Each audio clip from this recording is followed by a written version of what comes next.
Hi students, hope you all are doing good. जैसे कि हमने लास्ट वीडियो में सेट 1 डिस्कस किया था 20 क्वेश्चंस का। अब हम सेट 2 पर आते हैं जिसमें हम इंग्लिश के टॉप 20 क्वेश्चंस करेंगे। ठीक है, जो लास्ट जेके एसएसबी के जो एग्जाम्स हैं उसमें आए हैं। स्पेशली जो ईयर्स हैं जो हम इंक्लूड कर रहे हैं वो है 2026, 5 एंड 4। इसके बाद जो कल एग्जाम हुआ है एफपीएफ इंस्पेक्टर का, उसके भी क्वेश्चन इसमें इंक्लूड किए गए हैं इंग्लिश के। कमेंट सेक्शन में आप ज़रूर बताना कि आपका आउट ऑफ 20 कितना स्कोर आता है। ओके, यहाँ पर स्क्रीन पर आपको काफ़ी सारे कोर्सेज दिख रहे होंगे। अगर आप इन कोर्सेज को अवेल करना चाहते हैं तो इस वीडियो के डिस्क्रिप्शन बॉक्स पर आपको एक लिंक मिलेगा। लिंक पर आप क्लिक करेंगे तो आपको ऐप का एक्सेस मिलेगा। उस ऐप में ये सारे कोर्सेज अवेलेबल हैं बहुत ही अफोर्डेबल प्राइसेस पे। अगर आपको फिर भी कोई प्रॉब्लम आती है तो आप स्क्रीन पर दिए गए व्हाट्सएप नंबर पे, ये यहाँ पर व्हाट्सएप नंबर दिया हुआ है, ठीक है, ये व्हाट्सएप नंबर, इस व्हाट्सएप नंबर पर आप कांटेक्ट कर सकते हैं और इन कोर्सेज को आप अवेल करिए। ठीक है, बहुत ही रीजनेबल प्राइस पर आपको ये कोर्सेज मिल रहे हैं। तो यहाँ पर हम स्टार्ट करते हैं अपनी 20 एमसीक्यू सीरीज को। यहाँ पर क्वेश्चन नंबर 1 है, fill in the blanks with the most appropriate articles during the ceremony dash eulogy was read to celebrate the life of dash humble person. तो यहाँ पर क्या आएगा? आर्टिकल। आर्टिकल का क्वेश्चन है ना, तो क्या आएगा? पहले हमने जो इससे पहले वीडियो थी उसमें हमने पढ़ा था ना आर्टिकल्स के बारे में, क्या पढ़ा था? आंसर आप कमेंट सेक्शन में लिख सकते हैं। ठीक है, 3 तरह के आर्टिकल्स हैं, ए एन द। हमें पता है ए एन जो है वो इनडेफिनेट है और द डेफिनेट है। तो ए एन कहाँ यूज़ होता है? जर्नल चीज़ों के लिए। और द जो है वो यूज़ होता है डेफिनेट। एक तो ये डेफिनेट है और कहाँ यूज़ होता है? ये स्पेसिफिक चीज़ों के लिए। ठीक है, उसके बाद जो ए और एन है इसका साउंड के हिसाब से कैसे यूज़ होता है? जो एन है ये किसके साथ लगता है? वॉल साउंड्स के साथ, नॉट अल्फ़ाबेट। ठीक है, वॉल साउंड्स कौन सी होती हैं?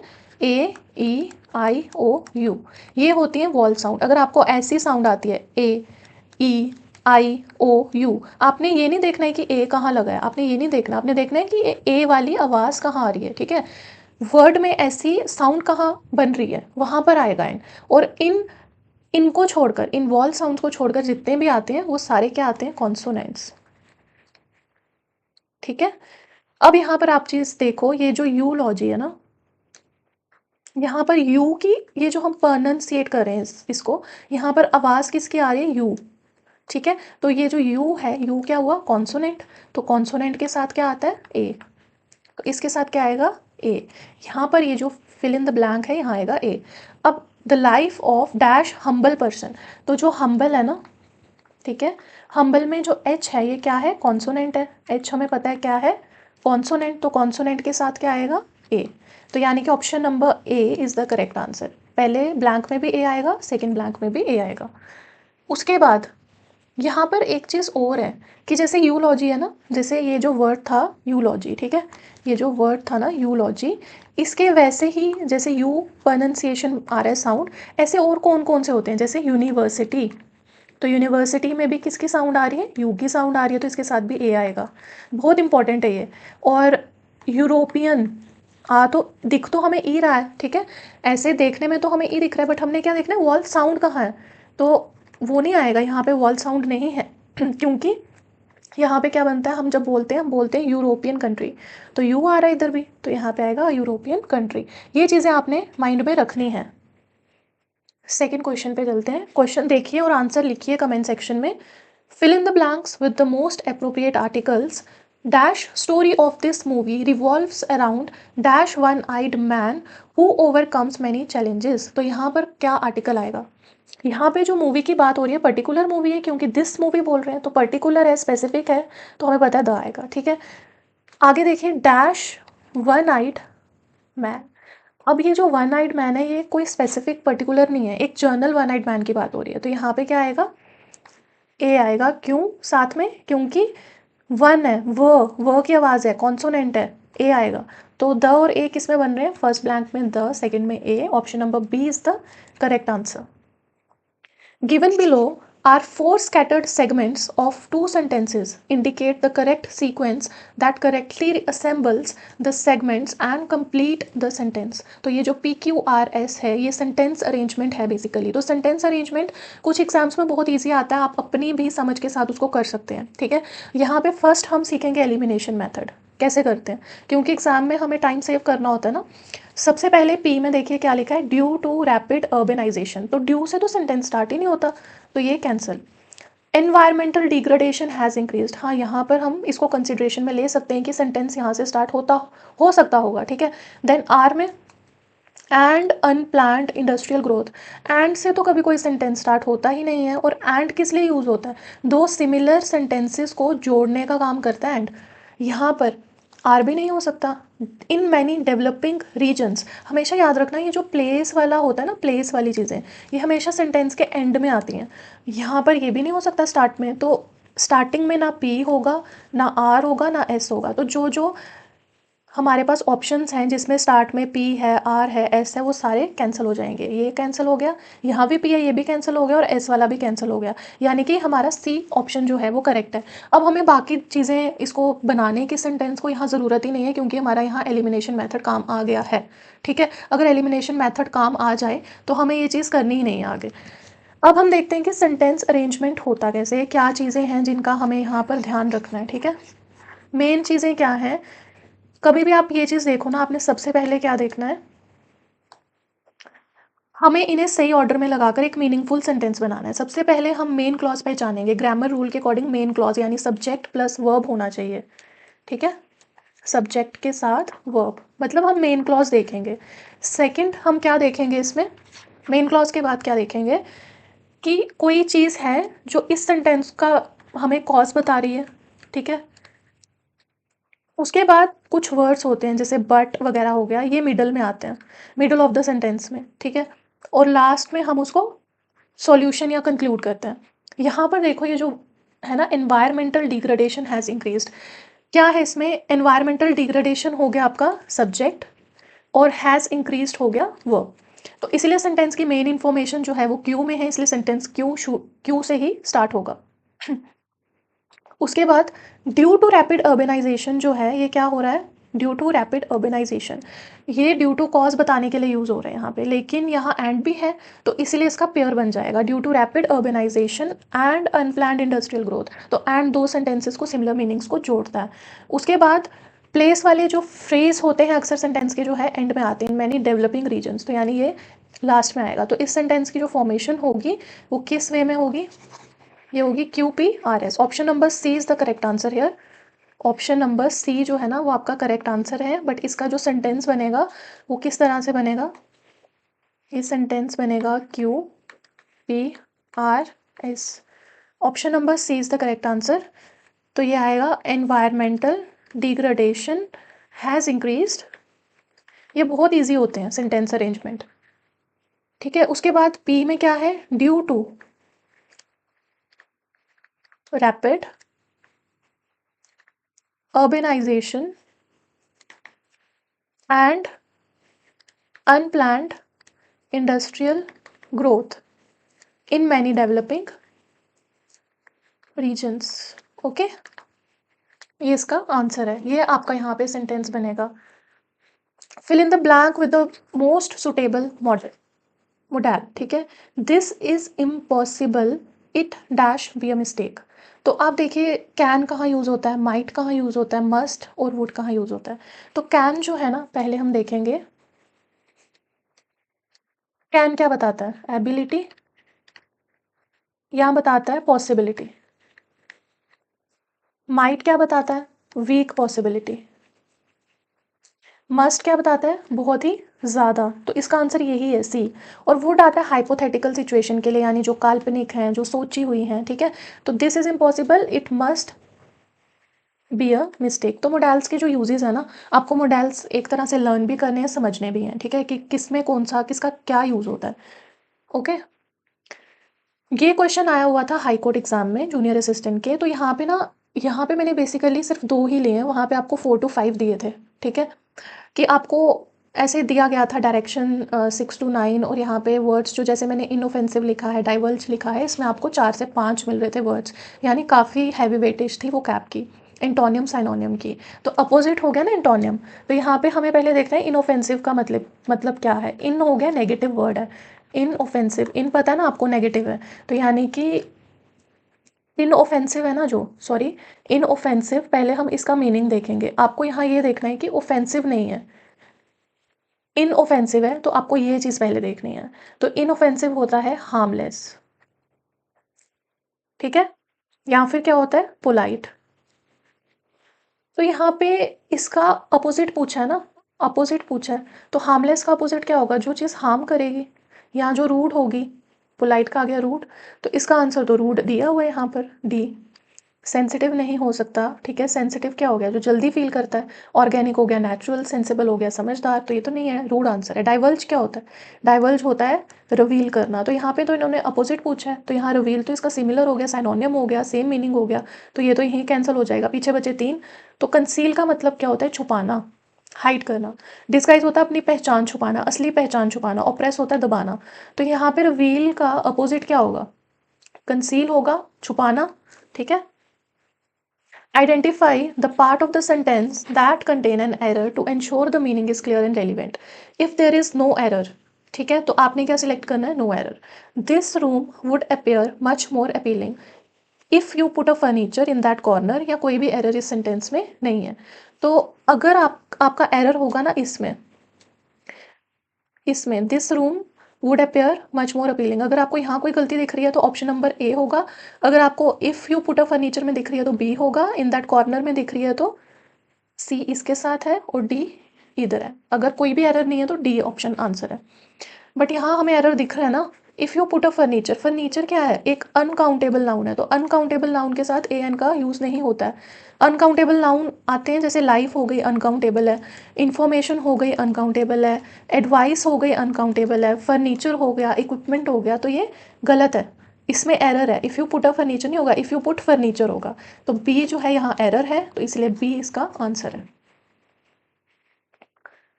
Select the most appropriate meaning of the given idiom, weal and woe. तो इसका जो है कौन सा, ईडियम होते क्या है पहले, तो ईडियम ऐसे ग्रुप होता है वर्ड्स का जिसका लिटरल मीनिंग से अलग डिफरेंट मीनिंग होता है, ठीक है। व्हील का मतलब क्या होता है, प्रोस्पेरिटी होता है, हैप्पीनेस होता है, गुड टाइम होता है। और वो का मतलब क्या होता है, सॉरो, ट्रबल, या बैड टाइम। तो यहाँ पे क्या आएगा answer, prosperity and misfortune. Fill in the blank with the correct preposition. He was accused plagiarism after submitting his thesis. तो plagiarism क्या होता है, क्राइम या मिस्टेक। तो यहाँ पे क्या बैठेगा इसके साथ, accuse के साथ ना हमेशा ऑफ आता है। क्यों आता है, क्योंकि ये फिक्स्ड प्रिपोजिशन है, accuse के साथ हमेशा ऑफ आता है। इसका जो स्ट्रक्चर रहता है ना, वो रहता है accuse someone of then crime और mistake, ठीक है। इसका आंसर है of, B. Given below are the 4 sentences in jumbled order. Pick the option that gives correct order. ये भी सेंटेंस अरेंजमेंट है, आपको अरेंज करना है, ठीक है। अब यहाँ पर आप देखो, यहाँ पर when से but once it, ठीक है। बट से तो सेंटेंस स्टार्ट होगा ही नहीं, क्यू जो है वो नहीं हो सकता, क्यू देखो स्टार्टिंग में दिया कहीं, हाँ, यानी बी तो है ही नहीं है, तो बी को आप यहीं पे क्रॉस कर दो। बी तो आंसर हो ही नहीं सकता क्योंकि क्यू से सेंटेंस स्टार्ट होगा ही नहीं, बट मिडल में आता है। उसके बाद वंस एन ओल्ड एड लेडी वॉज वॉकिंग, तो यहाँ पर आर जो है इसके चांसेस हैं, क्यों, क्योंकि ये क्या कर रहा है, इंट्रोड्यूस कर रहा है ना, इंट्रोडक्शन है, तो इंट्रोडक्शन तो स्टार्टिंग में आती है, तो यानी आर स्टार्ट में आ सकता है। तो आर कहाँ कहाँ दिया है स्टार्ट में, एक दिया यहाँ पर और एक दिया यहाँ पर, यानी कि डी भी हमारा नहीं हो सकता आंसर, यहाँ पे एलिमिनेट कर दिया हमने। अब 2 बचे हैं। अब हमने देखना है once an old lady was walking with the basket in hand in the middle of the street in Petrograd, तो यहाँ पे इसके आगे क्या होगा, एस हो सकता है। It cause great confusion for the traffic, नहीं, ये तो नहीं हो सकता, तो क्या होगा, ये इसके साथ होगा R, P. When she was told that she was expected to walk on the pavement, अब ये इसके साथ कनेक्ट कर रहा है, ठीक है, ये इंट्रोडक्शन थी, इसके आगे ये कंटिन्यू कर रहा है, तो ये क्या होगा इसका series, R P Q S, तो ये है C answer. Identify the type of phrase in the following sentence, did you have fun watching the movie. Adjective phrase है, जिरंट है, एडवर्ब फ्रेज है, या कोई भी नहीं है। तो यहाँ पे जो ये है ना वॉचिंग, ये क्या है, जब भी वर्ब के साथ आईएनजी लगता है ना, तो वो gerund होता है। और इन्फिनेटिव के बारे में आपने पढ़ा होगा, इन्फिनेटिव में क्या रहता है, टू प्लस वर्ब की first form. Next question, what does the idiom break the ice mean. Break the ice क्या होता है? ईडियम हो गया ग्रुप ऑफ वर्ड जिसका मीनिंग डिफरेंट होता है from the literal meaning of the words. To start a conversation in a situation जहाँ जो लोग हैं वो शाई फील करते हैं या फिर नर्वस या अनफेमिलियर, यानी कि इसकी एक एक्सप्लेनेशन रहेगी। अगर लोग जो हैं फर्स्ट टाइम मिल रहे हैं, ठीक है, तो उसमें क्या रहेगा, साइलेंस रहेगा, ऑकवर्डनेस रहेगी। तो अगर कोई स्टार्ट करता है कन्वर्सेशन कंफर्टेबल करने के लिए सबको, तो हम बोलेंगे कि ही और शी ब्रेक द आइस, ठीक है। तो उससे क्या किया, यहाँ पे कन्वर्सेशन जो है वो स्टार्ट की। तो B is the correct answer. The doctor gave me a prescription dash my cough. तो जो प्रिस्क्रिप्शन है ना, प्रिस्क्रिप्शन के साथ फॉर आता है। क्यों आता है? क्योंकि एक फिक्स्ड एक्सप्रेशन है। ए इज द करेक्ट आंसर, ठीक है। जैसे फॉर एग्जाम्पल इसमें मैं और भी बता सकती हूँ आपको। She took medicine dash her headache. तो यहाँ भी आएगा for her headache. He got treatment dash his allergy. तो यहाँ भी फॉर आएगा। इसका स्ट्रक्चर क्या रहता है? इसका स्ट्रक्चर रहता है प्रिस्क्रिप्शन प्लस फॉर, उसके बाद डिजीज या कोई प्रॉब्लम, ठीक है, उसके साथ ही यूज होता है, ठीक है। Next, my watch is dash the table. तो क्या आएगा यहाँ पे, कौन सी प्रिपोजिशन आएगी यहाँ पर? इन क्या होता है? इन कब लगता है? जब कोई चीज़ किसी कंटेनर के अंदर हो। फॉर लगता है किसी पर्पस या ड्यूरेशन के लिए, ठीक है। ऑन जो है वो सरफेस के लिए यूज होता है, तो यहाँ पे आएगा ऑन द टेबल। यूजेस पढ़नी है, और प्रिपोजिशन में आपने फिक्स्ड प्रिपोजिशन भी पढ़नी है। What is the type of pronoun of underline words in the below sentence? Did you do it yourself. तो यू क्या हुआ, जो अंडरलाइन किया है यू और योरसेल्फ, ये कौन से जो है प्रोनाउन है? यू कौन सा है? यू हमें पता है पर्सनल प्रोनाउन है। क्यों है? पर्सनल प्रोनाउन वो होते हैं जो पर्सन या सब्जेक्ट को डायरेक्टली रेफर करते हैं, ठीक है। इसमें एग्जांपल्स में क्या आता है पर्सनल प्रोनाउन की? कमेंट सेक्शन में आप लिख सकते हैं साथ साथ में, पर्सनल प्रोनाउन में कौन सी आती हैं, क्या क्या आता है? I, you, he, she, it, we, they. और रिफ्लेक्सिव प्रोनाउन का ना एक स्ट्रक्चर रहता है, इसमें रहता है जैसे सब्जेक्ट, फिर होता है एक्शन, और फिर से वही जो है सेम पर्सन रिपीट होता है। जैसे यू हर्ट, यू, एक्शन आ गया हर्ट, और सेम पर्सन आ गया योरसेल्फ। तो योरसेल्फ यहाँ पे क्या हुआ, रिफ्लेक्सिव प्रोनाउन। इसका स्ट्रक्चर हमेशा यही रहता है। और रिफ्लेक्सिव जो प्रोनाउन है उनके एग्जाम्पल आप बता सकते हैं कमेंट सेक्शन में, कौन कौन से आते हैं रिफ्लेक्सिव प्रोनाउन में। रिफ्लेक्सिव प्रोनाउन में कौन कौन से आते हैं? इसमें जो कॉमन रिफ्लेक्सिव प्रोनाउन है ना, वो है myself, yourself, himself, herself, itself, ourself, ठीक है, देमसेल्व्स। नेक्स्ट क्वेश्चन पे चलते हैं। Select the antonym of the word. तो क्या एंटोनियम रहेगा यहाँ पर, आप बताइए। यहाँ पे ये जो वर्ड है ना, गाइल, ठीक है, एंटोनियम पूछा है, तो एंटोनियम हो गया अपोजिट। तो गाइल का मीनिंग क्या होता है, पहले ये पता होना चाहिए। होता है किसी को धोखा देना या डिसेप्शन करना या बहुत ही कनिंग होना, ठीक है। जैसे he won the game bye गाइल, ठीक है, कि धोखे से उसने गेम को जीता। तो यहाँ पर ये जो दिए हुए इनका मीनिंग क्या है? ट्रिकरी का मीनिंग क्या होता है? धोखा। तो ये तो इसका क्या हुआ, साइनोनियम हुआ। डिसीट का मतलब भी धोखा होता है, ये भी इसका साइनोनियम हुआ। कैंडर का मीनिंग क्या होता है? ऑनेस्टी। तो ये जो है ये इसका एंटोनियम है, अपोजिट है, तो ये आंसर होगा। सबटरफ्यूज का क्या मतलब होता है? डिसऑनेस्ट। तो यहाँ पे ऑप्शन नंबर सी जो है वो इसका क्या है, करेक्ट आंसर है। इसका मतलब होता है honesty. Question number 16, she adopted dash dog from the shelter. तो मैंने बताया कि किसी भी कॉमन डॉग की बात हो रही है, कोई स्पेसिफिक नहीं है ना, तो यहाँ पे ए आएगा, ठीक है। और डी जो है वो कॉन्सोनेंट साउंड है, तो ए यूज़ होगा यहाँ पे। अगर कोई स्पेसिफिक डॉग होता, पर्टिकुलर होता तो द आता, बट यहाँ पे जनरल बात हो रही है। एंड क्यों नहीं आया पहले? तो क्योंकि वॉल साउंड नहीं है, ठीक है, वॉल साउंड नहीं है। द डॉग तब आता जब स्पेसिफिक डॉग की बात होती, ठीक है। Fill in the blank using a suitable modal. All company employees dash abide by the rules and regulations provided. तो यहाँ पे क्या आएगा? रूल रेगुलेशन हो, कुछ भी हो, मॉरल जो रिस्पॉन्सिबिलिटी हो, ऑब्लिगेशन हो, तो वहाँ पे ought to आता है। यहाँ पे अपने अगर मॉडल्स के ना लर्न भी किए होंगे कि यहाँ पे कहाँ कहाँ पे क्या, शूट के यूजेस क्या हैं, वुड के यूजेस क्या हैं, ऑट टू के यूजेस क्या हैं, तो आप सेंटेंस में इजिली अप्लाई कर सकते हो। तो ऑट टू जो है ना, ये किस किस जगह आता है? ड्यूटी हो गई, ऑब्लिगेशन हो गया, या मॉरल रिस्पॉन्सिबिलिटी हो गई कोई, तो यहाँ पे फिट बैठ रहा है, तो ought to A is the answer. Would जो है वो कहाँ पे यूज होता है? एक तो पोलाइट रिक्वेस्ट में, पास्ट की कोई चीज़ बताने में, कंडीशनल सेंटेंसेस में, ठीक है। विल फ्यूचर के लिए यूज होता है, और कुड एबिलिटी या पॉसिबिलिटी दिखाने के लिए यूज होता है। तो यहाँ पे आंसर नंबर ए जो है इसका करेक्ट आंसर है। Fill in the blank with the appropriate preposition. तो यहाँ पे क्या आएगा? She stood dash the window, lost in thought, dash her future plans for the upcoming year. तो by about आएगा, या beside तो नहीं हो सकता, beside होता है by the side of, मतलब जो beside क्या होता है? beside का बताना और besides का बताना मुझे क्या होता है?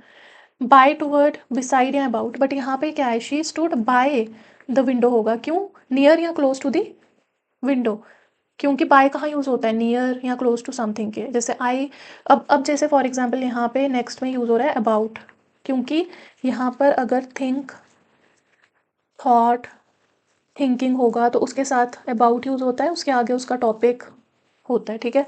तो यहाँ पर option number A is the correct answer, यहाँ बाय और अबाउट, ठीक है। Fill in the blank with appropriate preposition. The team worked tirelessly, dash the guidance of their coach to improve their performance, dash the challenging season. तो यहाँ पर क्या आएगा?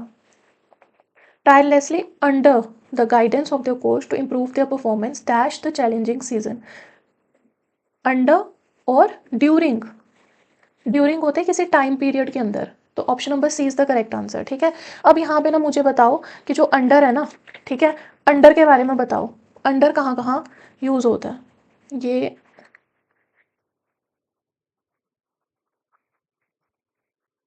पहला तो कोई पोजीशन बताने के लिए, जैसे for example the cat is under the table, जैसे जब कोई दूसरी चीज़, कोई एक पर्टिकुलर चीज़ ना कोई दूसरी चीज़ के अंडर हो, जैसे the cat is under the table, ठीक है, पोजीशन बता दी। जैसे फॉर एग्जांपल कोई एज लिमिट बतानी हो, children under 10 years can not enter. उसके बाद कंट्रोल या अथॉरिटी बतानी हो, he is working under the manager, या फिर कंडीशन या सिचुएशन बताने के लिए, शी इज़ अंडर प्रेशर। तो अंडर के यूजेस आपको चल गए होंगे पता। अब ये जो है ना रीअरेंज वाला पार्ट, ठीक है, रीअरेंज वाला पार्ट, ये बताइए आप कैसे करना है इसको। दैट से तो सेंटेंस स्टार्ट होगा नहीं, ठीक है। Can not be addressed through isolated action, complex environmental problem that require coordinated global effort but demand long term strategic planning. तो क्या रहेगा बताओ? सबसे पहले कॉम्प्लेक्स एनवायरमेंटल प्रॉब्लम्स, ये एक नाउन फ्रेज है, ठीक है, इसलिए ये सेंटेंस के स्टार्ट में आएगा, यानी क्यू जो है ये स्टार्ट में आएगा, ये दो तो एलिमिनेट हो गए। इसके बाद क्या आएगा? इसके बाद एक रिलेटिव प्रोनाउन जो कि दैट है। दैट क्या है? देखो, complex environmental problem can not B address through isolated actions, क्या ये हो सकता है? नहीं। Complex environmental problem that require, मतलब ये रिलेटिव प्रोनाउन है ना, तो यहाँ पे क्या आएगा? ये नाउन को रिप्रेजेंट कर रहा है, यानी कि क्यू के बाद आएगा आर, ठीक है। तो यहाँ आएगा, हम सेंटेंस लिखते जाएंगे साथ साथ में ना, complex environmental problems that require coordinated global efforts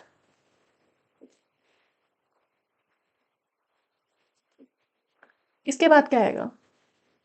can not be addressed through isolated actions but demand long term strategic planning. तो ये सेंटेंस रहेगा QRPS, ठीक है। Option number B is the correct answer. Sentence arrangement आप जितनी ज़्यादा practice करोगे आपको उतना ज़्यादा इजी रहेगा अटेम्प्ट करने में, और टाइम भी सेव होगा, आपको एलिमिनेशन मेथड भी पता चलेगा, ठीक है। आज के जो सेट 2 था इसमें 20 क्वेश्चन हमने कवर अप कर लिए हैं। अब नेक्स्ट सेट में हम नेक्स्ट 20 क्वेश्चन करेंगे, ठीक है। और ये जो क्वेश्चन है ये कल के एग्ज़ाम में आया हुआ है, जो कल एग्ज़ाम हुआ था FPF इंस्पेक्टर का, उसमें ये क्वेश्चन आया था। Till then take care, bye.